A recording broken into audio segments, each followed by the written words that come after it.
வணக்கம் மக்களே, welcome to the fences show. இன்னைக்கு நம்ம பார்க்க போகிறது ரஞ்சித் சினிமா அப்படின்ற மலையாள மூவியோட ரிவ்யூ. இந்த படம் பார்த்தீங்கன்னா நெட்ஃப்ளிக்ஸ் ஓடிடி ஆப்பில் அவைலபிளாக இருக்குது. இந்த படத்தில் ஆசிஃப் அலி தான் லீட் கேரக்டர் ப்ளே பண்ணியிருக்காரு. அண்ட் இந்த படத்தை நிஷாந்த் அப்படின்றவர் தான் டைரக்ட் பண்ணியிருக்காரு. ரஞ்சித் சினிமா அப்படின்ற இந்த டைட்டில் பார்த்தோன்னே இந்த படத்துக்கும் ரஞ்சித்துக்கும் ஏதாவது சம்மந்தம் இருக்கா, இல்லை அவரோட படத்தோட ரெஃபரன்ஸ் ஏதாவது யூஸ் பண்ணியிருக்காங்களா அப்படின்ற மாதிரி நிறைய கேள்விகள் இருந்துச்சு. ஆனால் இந்த படத்துக்கும் அவருக்கும் எந்த விதமான லிங்க்குமே இல்லை. ரஞ்சித் அப்படின்ற ஒருத்தரோட லைஃப்பில் நடக்கக்கூடிய சம்பவங்களை சொல்லக்கூடிய ஒரு படம் தான். அதுவும் ஒரு விதமான ரியாலிட்டி ஃபிக்ஷன் அப்படின்ற மாதிரி சொல்லியிருப்பாங்க. ஃபார் எக்ஸாம்பிள் சொல்லணும்னா விடிவி படத்தை நான் சொல்லுவேன். விடிவி படத்துக்கும் இந்த படத்துக்கும் நிறைய சிமிலாரிட்டிஸ் இருக்கும். ஆக்சுவலாக விடிவி படத்தில் ஹீரோ வந்து தன்னோட வாழ்க்கை அனுபவத்தை படமாக எடுக்கணும், அதில் ஒரு ஃபிக்ஷனல் பார்ட் அப்படின்றத டுவர்ட்ஸ் தி எண்ட் ஆட் பண்ணியிருப்பாரு.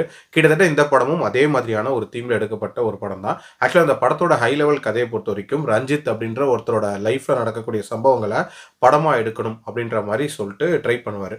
இன்ஃபேக்ட் அவர் வாழ்க்கையில் நிறைய சுவாரஸ்யமான சம்பவங்கள் நடந்திருக்கும். பட் அது எல்லாமே ஒரு பாதிக்கு தான் நடந்திருக்கும். இன்னொரு பாதியை அவரே வந்து சொந்தமாக யோசித்து சொல்லியிருப்பாரு.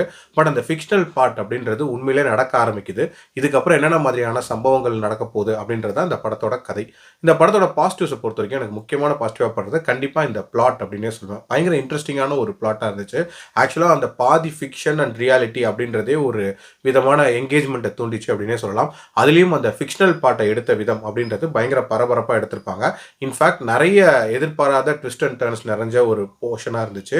அதுலேயுமே வந்து ஆன்சன் பால் அப்படின்றவரை வந்து நடிக்க வச்சிருப்பாங்க. ஆசிஃப் அலியோட பார்ட்டை வந்து அந்த ஃபிக்ஷனல் பார்ட்டில் அவர் தான் ப்ளே பண்ணியிருப்பாரு. ஸோ அது ஒரு விதமான கிளாரிட்டி கொடுத்துச்சு ஆடியன்ஸ்க்கு அப்படின்னே சொல்லலாம். அதே மாதிரி ஆசிஃப் அலியோட பர்ஃபார்மன்ஸ் அப்படின்றதுமே ஒரு விதமான சூப்பரான பர்ஃபார்மன்ஸாக இருந்துச்சு. செகண்ட் ஹாஃபில் ஒரு விதமாக க்ளூலெஸ்ஸாக இருக்கிற மாதிரி நிறைய காட்சிகள் இருக்கும். நல்லாவே பண்ணியிருந்தாரு. இன்ஃபேக்ட் இந்த படத்தோட செகண்ட் ஹாஃப் முழுக்கவே ஒரு விதமான த்ரில் அப்படின்றத நல்லாவே மெயின்டைன் பண்ணியிருந்தாங்க. ஏன் நடக்குது, அடுத்து என்ன நடக்க போகுது அப்படின்ற மாதிரியான ஒரு என்கேஜ்மெண்ட் இதில் இருந்துகிட்டே இருந்துச்சு. ஆல்சோ இந்த படத்தில் நிறைய சப்ளாட்ஸ் அப்படின்றதுமே அமைச்சிருப்பாங்க. அது ஒரு இன்ட்ரெஸ்டிங்கான ஐடியாவாக இருந்துச்சு.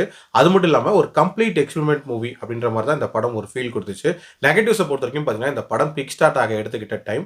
ஏன்னா ஸ்டார்டிங் கொஞ்சம் நேரத்துக்கு இந்த படம் என்ன மாதிரியான கதை அப்படின்றது புரியவே இல்லை.